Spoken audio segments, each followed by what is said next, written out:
Pero también había muy importante situación con el cuarto retiro. Bueno, y el cuarto retiro se rechazó en el Senado y pasa ahora a una comisión mixta. Por lo tanto, ahí hay todavía una posibilidad de que se obtenga, pero hay una tensión sin duda y una expectativa sobre lo que va a ocurrir. Bueno, vamos a conversar hoy día con el presidente de Renovación Nacional, el senador... ¿Cómo está? Ahí está.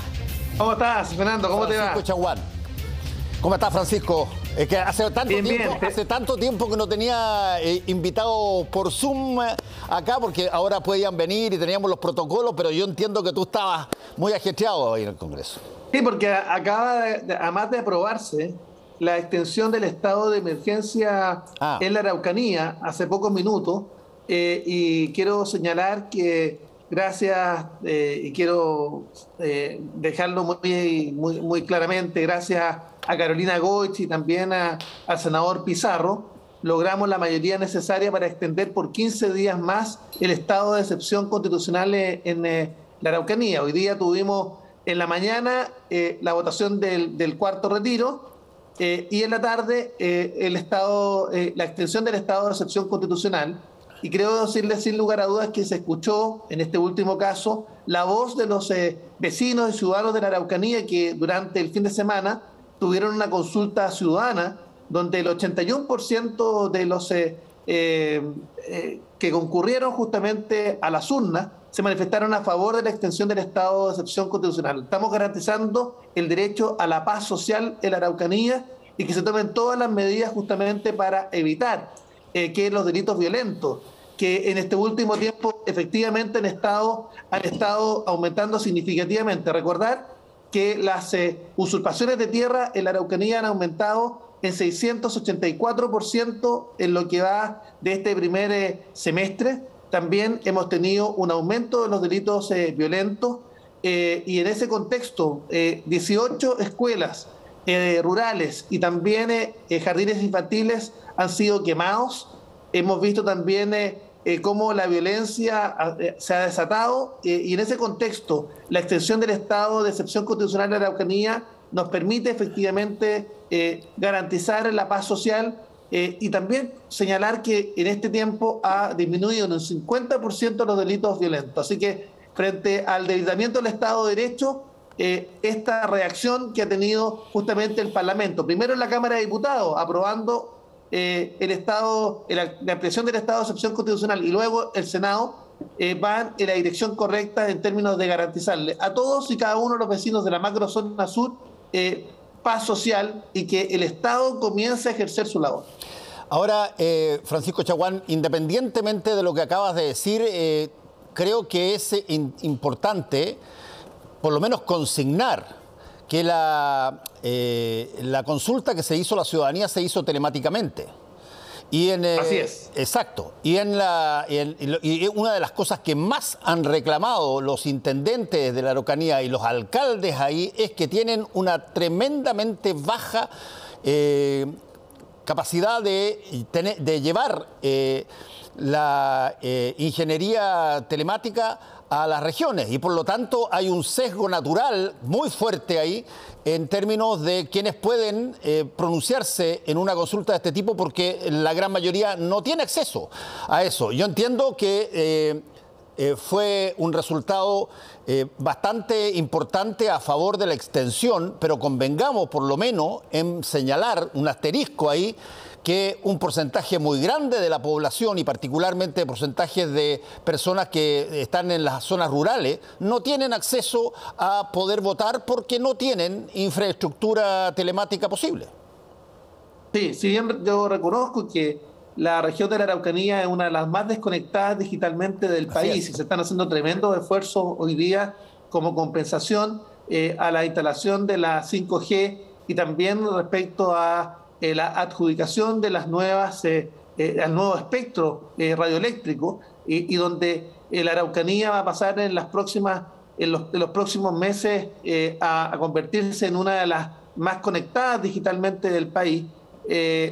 o por lo menos a subsanar lo que hoy día tenemos, es bueno señalar que votaron cerca de 150.000 personas, vale decir, más personas se pronunciaron de las que votaron incluso en la elección de gobernador regional. Por tanto, acá no hay que minimizar que hubo una alta participación, donde se escuchó la voz de los vecinos de la Araucanía, particularmente importante en aquellos donde hay mayor concentración de miembros de pueblos originarios, particularmente del pueblo mapuche, que claramente quieren paz, tienen el derecho a vivir en paz. Nosotros recorrimos justamente hace una semana con las comunidades mapuches que se sienten con miedo porque acá hay un narcoterrorismo que se esconde detrás de la causa legítima de los pueblos originarios y que busca sembrar el pánico y el terror. Uno de los loncos, que es parte del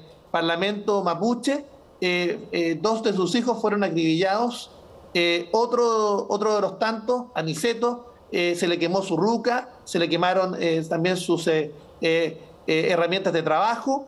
Quiero decir además que hubo un intento de intimidación para 2 parlamentarios, tanto para Jorge Radbert, que se le quemó la casa, se le quemó su predio, también respecto de Diego Paulsen, presidente de la Cámara de Diputados, que también en la semana recién pasada sufrieron también atentados, y decirles que nosotros vamos a seguir buscando justicia. Presentamos una querella criminal por la muerte justamente de Hernán Allende, y también que fue producto de un resultado de un incendio agravado, resultó fallecido, y por otra parte su señora Delia Flores, que está gravemente herida. Nosotros creemos, sin lugar a dudas, tal como ocurrió con Juan Barrios, donde presentamos también el proyecto de ley, nosotros estamos buscando que haya paz y justicia en la Araucanía, y eso implica efectivamente diálogo, pero no con aquellos que intentan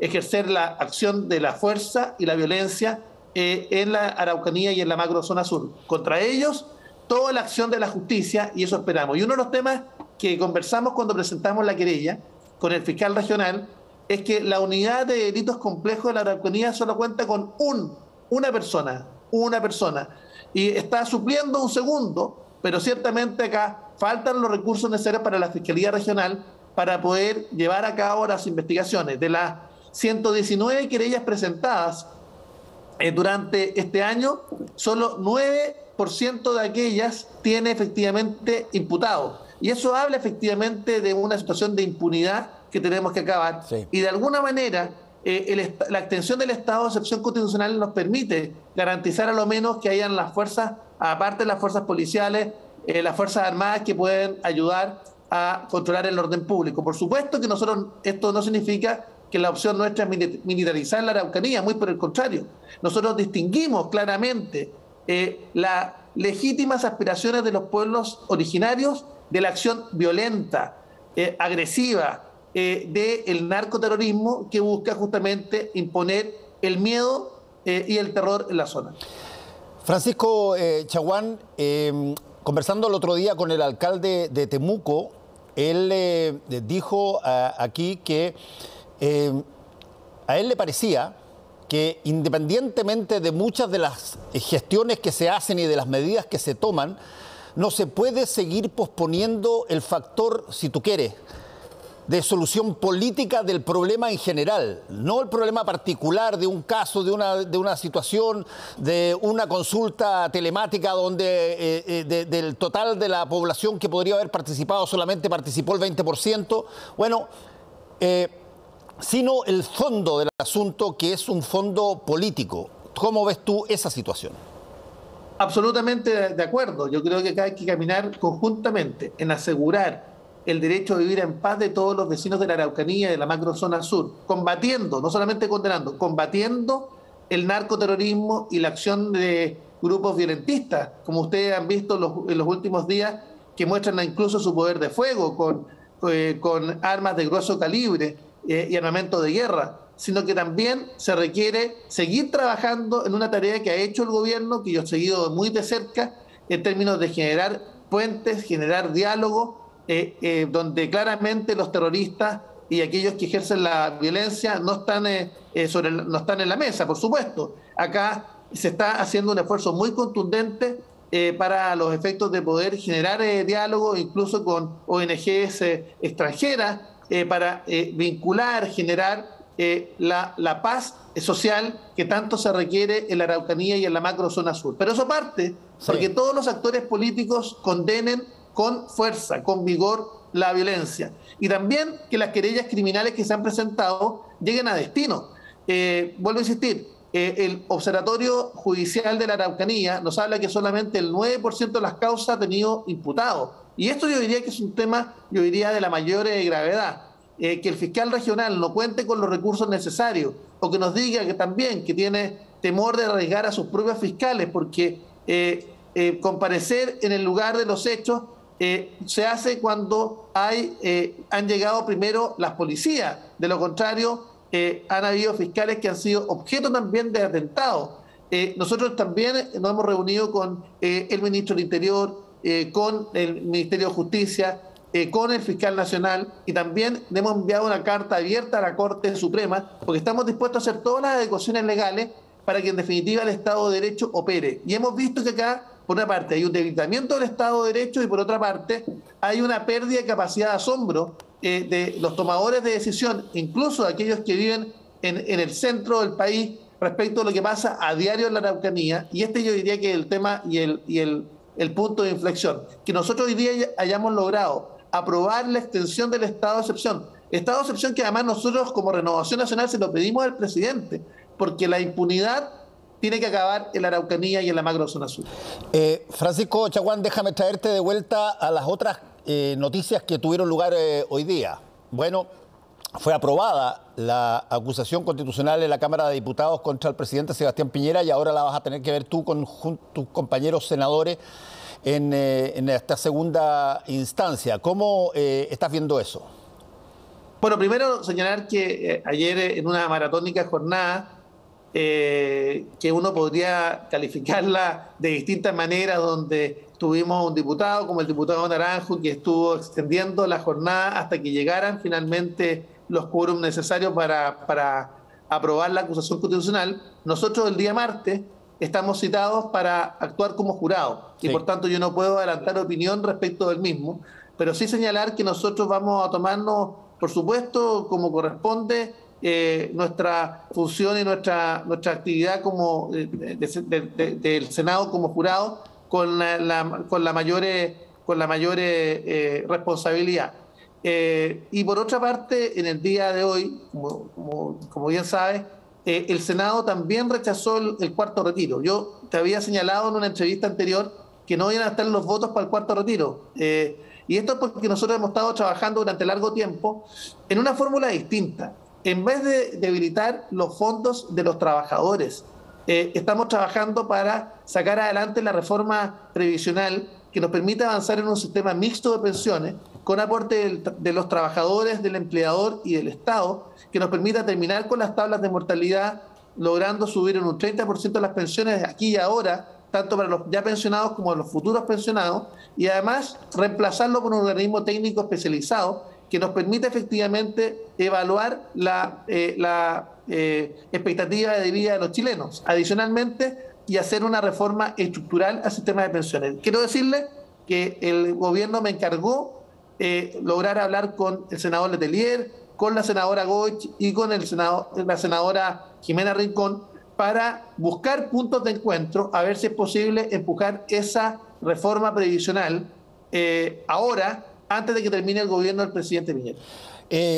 Francisco Chaguán, déjame volver un poquitito a lo que fue la situación de la acusación constitucional primero.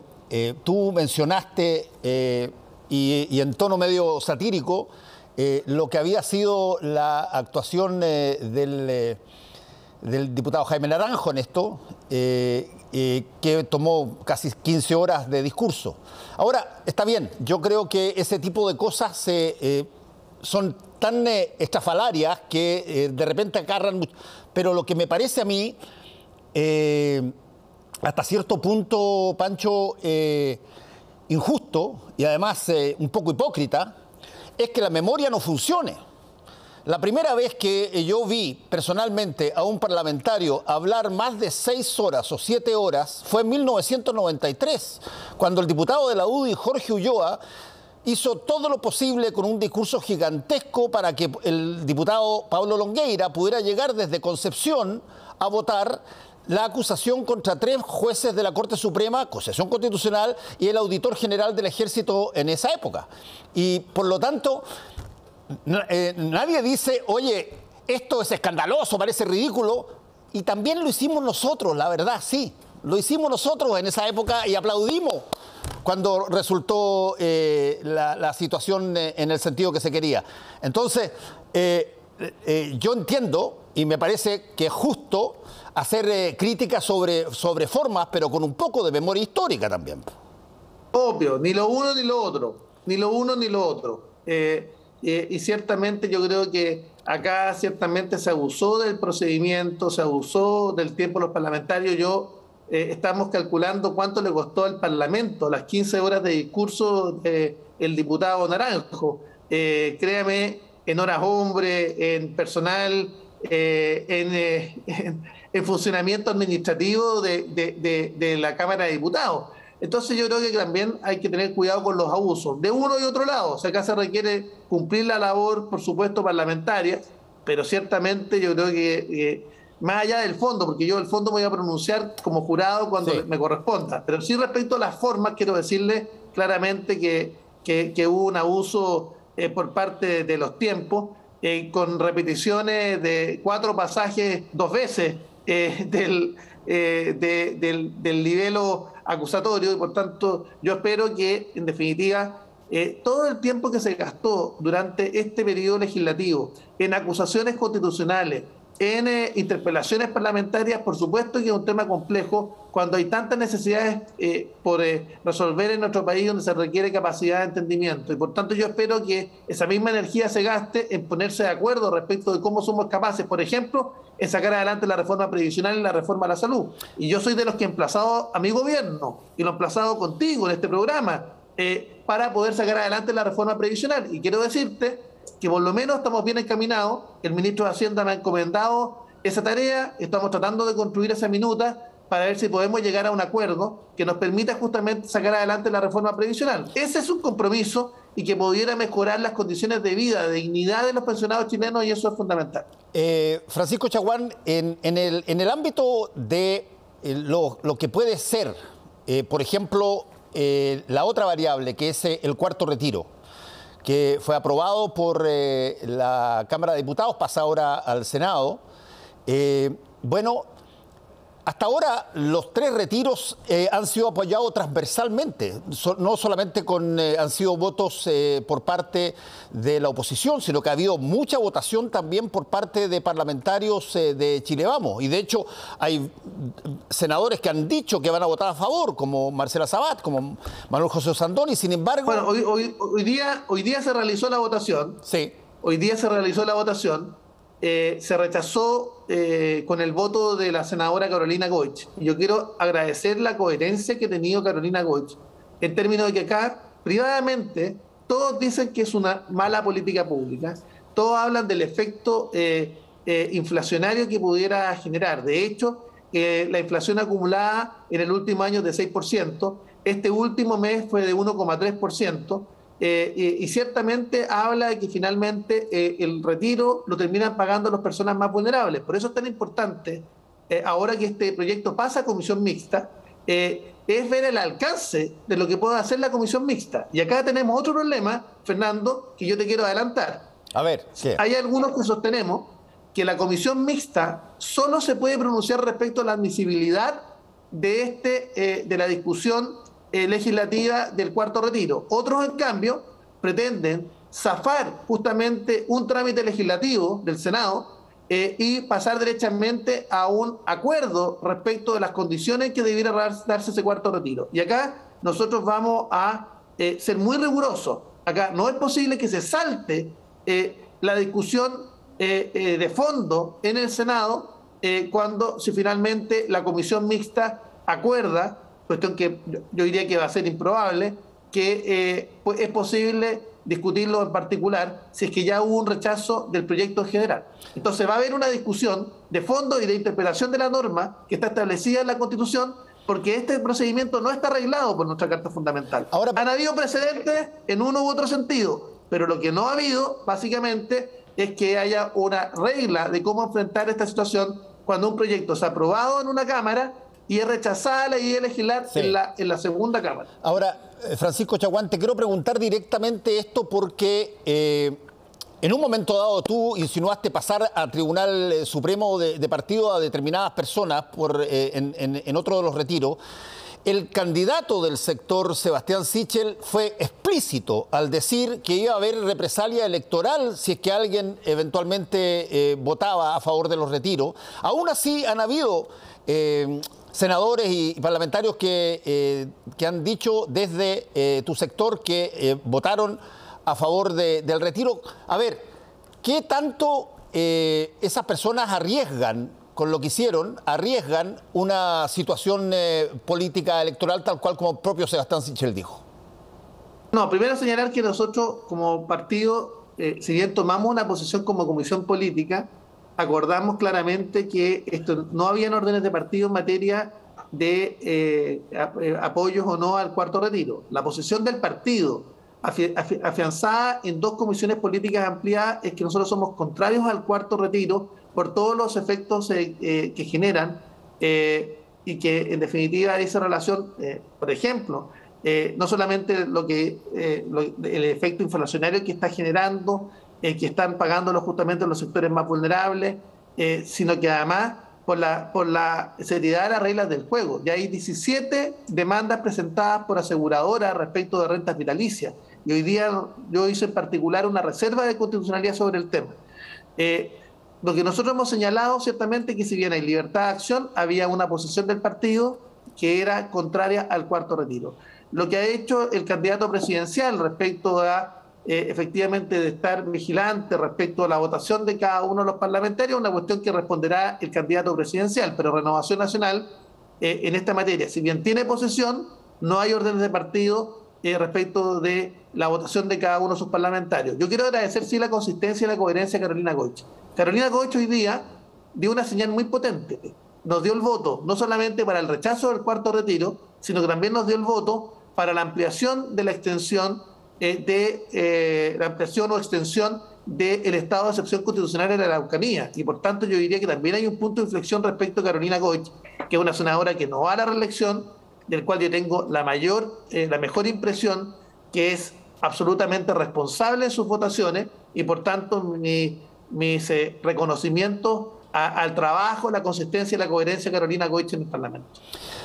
Ahora, dime una cosa, Francisco Chaguán, el hecho que empiece a darse por lo menos esta seguidilla de encuestas que muestran un trasvasije de intención de voto desde el candidato que ganó la primaria, Sebastián Sichel, hacia José Antonio Kast. ¿Cómo está eso ocurriendo, por ejemplo, en tu partido? Tú eres presidente de ese partido y además eres una de las personas que dijo en su momento que ibas a respaldar lo que había dado como resultado de la primaria, pero evidentemente que se está provocando, no solamente en Renovación Nacional, por cierto, sino que también en otros partidos de la derecha, este encuentro hacia José Antonio Kast. ¿Qué tanto eso ves tú que está afectando la campaña de Sebastián Sichel? Bueno, Fernando, primero quiero decirte que nosotros además somos parte del comité estratégico de la campaña de Sebastián Sichel. Y yo te quiero señalar lo siguiente. Los partidos tomaron hace un par de semanas un rol protagónico en la campaña. Y te quiero decir claramente que la campaña detuvo su caída. En términos del apoyo a Sebastián Sichel, hoy día va en franco crecimiento. Y yo creo que vamos a sorprender, porque Sebastián Sichel representa justamente el sentido común que los chilenos frente a una polarización que está viviendo el país están buscando. Y por tanto yo te diría que la elección no está resuelta. Son 10 días en los cuales nosotros creemos que vamos a repuntar decididamente. Y yo quiero también poner sobre la mesa un pronóstico electoral. Tú sabes, Fernando, que en esto yo tengo buen ojo y por lo menos hemos hecho un trabajo desplegado que va a dar fruto. Te quiero decir, Fernando, que además nosotros vamos a ganar el 44% del Senado, junto con aquellos senadores que no van a la reelección y los que se eligen.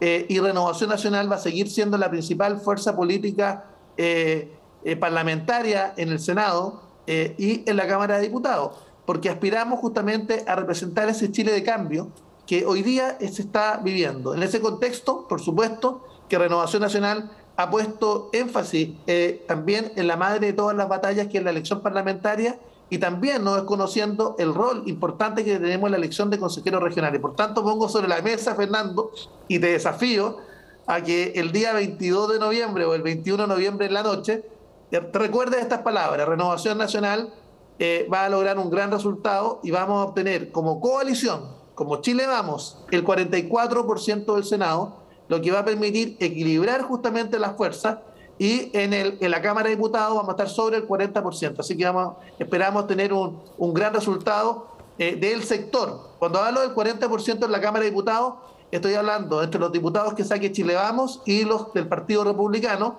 y por tanto vamos a lograr finalmente equilibrar las fuerzas en la Cámara de Diputados y en el Senado. Oye, ya que estamos de adivino... No adivino, estamos trabajando y haciendo la pega. Te voy a aprovechar de que estamos de adivino. 44% del Senado, y entre Sichel y José Antonio Kast, ¿quién gana? Yo creo que hay, mira, y esto no es fantasía, Fernando, nosotros tenemos una esperanza de que ambos puedan pasar a la segunda vuelta. Vemos una caída libre en las últimas semanas de Boric. Gabriel Boric ha demostrado básicamente falta de equipos técnicos, y vemos cómo a destiempo logra construir justamente un programa de gobierno a 3 semanas de la elección, y vemos también a Yarna Proboste, que no ha logrado prender lo suficiente. Por el contrario, vamos viendo cómo Sebastián Sichel está creciendo, y esperamos que ambos pasen a segunda vuelta.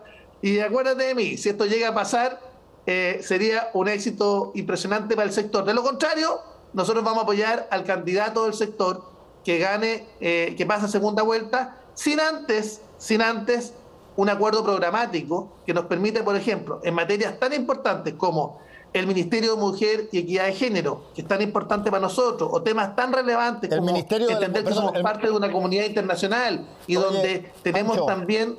Pancho, sí. ¿Estamos hablando del mismo Ministerio de la Mujer que el candidato José Antonio Kast quiere eliminar? Así es, nosotros somos partidarios de mantenerlo, por supuesto, o somos partidarios, por ejemplo, de respetar los pactos internacionales ratificados por Chile que se encuentran vigentes en materia de derechos humanos, en materia de migraciones. Aspiramos a una migración regular, segura, ordenada. Nosotros somos partidarios, además, de temas tan importantes y tan relevantes como sostener que acá tenemos que hacer todos los esfuerzos para disminuir las brechas entre los que tienen más y los que tienen menos, fortalecer a los consumidores. Si es que pasa Kast, vamos a llegar a un acuerdo programático. Y si pasa Sichel, yo espero la misma generosidad de José Antonio Kast para apoyar a Sebastián Sichel en segunda vuelta. La aspiración, el sueño... Quedó grabado. El sueño es que pasen ambos. Quedó grabado tu predicción en todo caso, Francisco. Muchas gracias por haber estado con nosotros. Este último es un sueño, una aspiración. Lo que sí tenemos base de realidad para sostener es que Sebastián Sichel está subiendo en las encuestas, representa el sentido común de los chilenos, y yo creo que el día que llegue a la urna, muchos van a actuar pensando en cómo ofrecerle gobernabilidad a Chile. Y segundo, el 44% del Senado corre la apuesta, como también entre los diputados del Partido Republicano y los de Chile Vamos, 40% van a representar en la Cámara de Diputadas y Diputados. Así que corre la apuesta, Fernando, donde tú quieras. Corre la apuesta. No, yo te digo, solamente para que tú tengáis alegría de que probablemente puede ganar. Va la apuesta y conversamos el 22 de nuevo, Pancho Chaguán. Muchas gracias. Que te vaya bien. Chao. Espero que me invites antes, ¿sí, po? Sí. Gracias, nos vemos. Chao.